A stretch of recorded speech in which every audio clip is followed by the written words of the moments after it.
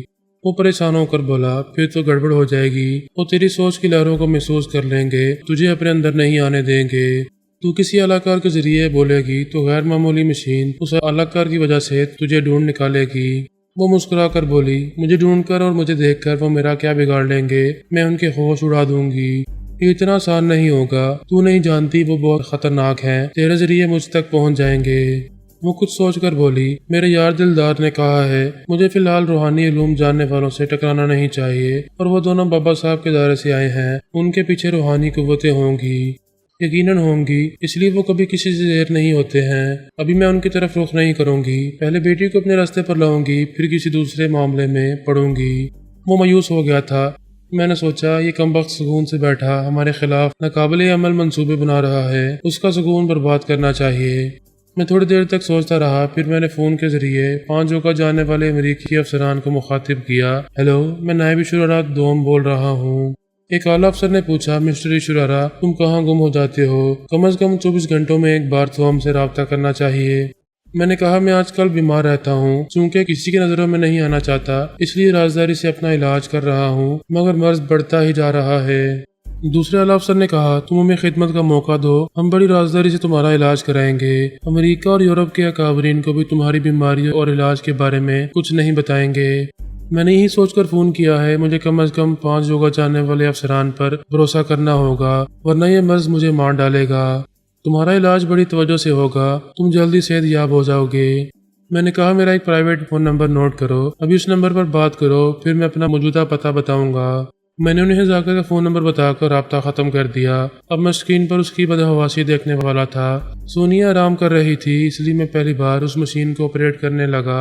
میں نے سونیا کو بارہا آپریٹ کرتے دیکھا تھا، سارا سسٹم مجھے یاد تھا۔ تھوڑی سی دیر میں ذاکر اسکرین پر نظر آنے لگا۔ وہ جینا سے کہہ رہا تھا اگر میں کسی طرح سونیا اور فرحات کو مار ڈالوں تو گریٹ شرارہ کی نظروں میں میری اہمیت بڑھ جائے گی۔ سمجھ میں نہیں آتا۔ اس کی بات ادھوری رہ گئی، فون کا بزر اسے پکار رہا تھا۔ اس نے فون اٹھا کر ننھی سی اسکرین پر نمبر پڑھے، پھر تعجب سے کہا امریکن آرمی کا اعلیٰ افسر مجھے کال کر رہا ہے۔ تعجب ہے اسے میرا نمبر کیسے معلوم ہو گیا؟ جینا نے کہا فون اٹینڈ کرو اور اس سے پوچھ، وہی بتائے گا۔ اس نے بٹن دبا کر فون کو کان سے لگاتے ہوئے کہا ہیلو۔ اعلیٰ افسر نے کہا ہیلو نائب شرارہ دوم، اب تمہاری طبیعت کیسی ہے؟ ذاکر نے حیرانی سے پوچھا میری طبیعت کو کیا ہوا ہے اور میرا فون نمبر تمہیں کیسے معلوم ہوا؟ ابھی تھوڑی دیر پہلے تم نے خود ہی فون پر کہا تھا کہ سخت بیمار ہو، تمہیں ہماری ضرورت ہے۔ وہ شدید حیرانی سے بولا میں نے تمہیں فون کیا تھا کہ میں سخت بیمار ہوں، یہ سب کیا ہے؟ مسٹر تم نے یہ نمبر دے کر کہا تھا کہ ہم رابطہ کریں گے تو تم اپنا موجودہ پتہ بتاؤ گے تاکہ ہم تمہیں وہاں سے علاج کے لیے یہاں لے آئیں۔ ذاکر نے پریشان ہو کر جینا کو دیکھا۔ اس نے کہا میں سب سن رہی ہوں، یہ معلوم کر کہ کس نے تیرے نام سے انہیں فون کیا تھا۔ اس نے کہا ابھی جس نمبر سے فون کیا گیا وہ نمبر تمہارے پاس محفوظ ہوگا، مجھے وہ نمبر بتاؤ۔ اعلیٰ افسر نے نمبر بتائے۔ ذاکر نے کہا میں تھوڑی دیر بعد رابطہ کروں گا۔ اس نے فون بند کر دیا۔ جینا نے کہا اس نمبر پر کال کر، ادھر سے جو بھی بولے گا میں اس کے اندر پہنچ جاؤں گی۔ میں نے اپنے فون سے وہ سم نکال دی تھی، اسکرین پر دیکھ رہا تھا، کال کرنے پر اسے کوئی جواب نہیں مل رہا تھا۔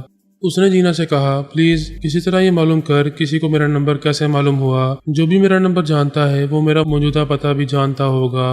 وہ بولی کوئی ضروری نہیں ہے کہ وہ تیرا پتہ بھی جانتا ہو۔ میں نے پھر اپنے فون میں وہی سم ڈالی، اس ہوٹل کے نمبر پر رابطہ کیا۔ ایک کاؤنٹر گرل کی آواز سنائی دی۔ میں نے کہا ہوٹل کے روم نمبر 101 میں مسٹر ذاکر علی ہیں، پلیز انہیں میرا پیغام پہنچا دیں کہ آرمی کے 5 افسران ان سے ملاقات کرنے آ رہے ہیں۔ وہ بولی آل رائٹ سر، میں ابھی پیغام پہنچاتی ہوں۔ میں نے رابطہ ختم کیا۔ ادھر ذاکر کے کمرے میں فون کی گھنٹی بجنے لگی۔ اس نے ریسیور اٹھا کر کان سے لگاتے ہوئے پوچھا ہیلو کیا بات ہے؟